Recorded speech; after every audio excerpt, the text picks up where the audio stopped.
Hello everyone, I am Harshal Mittal, currently pursuing my MTech from Indian Institute of Remote Sensing, Dehradun.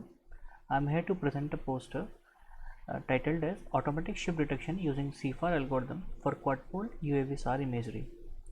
So, in this work, as we know that SAR has various applications and is widely used in the maritime activities like ship detection, oil spills detection, etc. So as due to its capability of penetrating the clouds and can work without any weather restrictions, so SAR data is highly useful for this maritime activity. So we have used data sets of JPL NASA from UAV instrument L band, and we have this flight ID 121105, and the dataset is from South California coast. So as you can see the dataset, so we have received the dataset in a covariance matrix, like we have got a 6 elements in a .grd ortho rectified product. So using this dataset we have tried to detect the ships.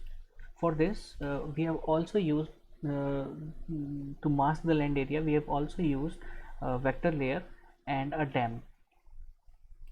So let's come to the methodology section.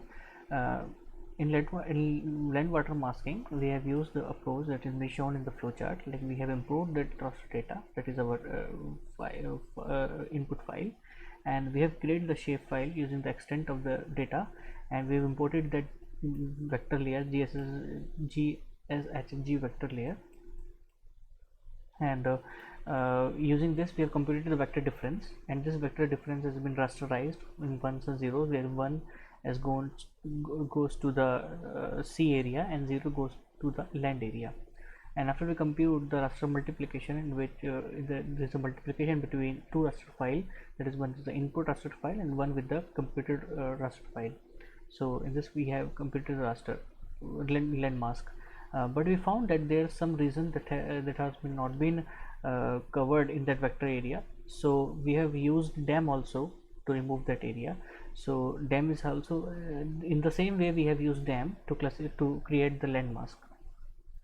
After this we have computed the coherency matrix using the covariance matrix received by the help of a special unitary transformation matrix that helps in transforming the lexicographic target vector to the polytarget vector. It helps in decomposing the matrix, decomposing the elements, decomposing the data. So we got the T3 coherency matrix, where the T11 describes the surface scattering, T22 describes the double bound scattering, and T33 describes the volume scattering. So we have applied on these datasets the CFAR algorithm. Basically, CFAR is a constant false alarm rate algorithm, which helps in detecting the ships, because we know that sea area is homogeneous in nature. So in this algorithm we have three windows. It's basically a sliding window protocol, sliding window algorithm, in which we have a background window, target window, and a guard window. From the background window we calculate the DVI, which is nothing but the first two moments of the statistics of the background area, and the responsible target window consists of the ship pixels basically, and the guard window, the responsibility of the guard window is to ensure that no pixel would overlap between the target window and the background window. So we have applied this algorithm on T11, T22, and T33, and we got the results. And first of all we have described the results for the land masking section. So in this you can see that we have the image and we have land mask through the vector, but there's some land area. Basically, if we have seen this land area in the Google Earth, and it has been observed that this is the dock area. So this can't be masked using the vector layer, so we've used the dam to mask this, and this you can see this area has been masked by the help of dam. Secondly, well, let's come to on CFAR results. We have this is our input image. So you can see that we have zoomed that area. So this is our input image, and we have computed, we have implemented the algorithm on T33. So this is the result on T33. You can see that many of the false alarm can be observed in the T33 result. Also, this is the result for T21 matrix.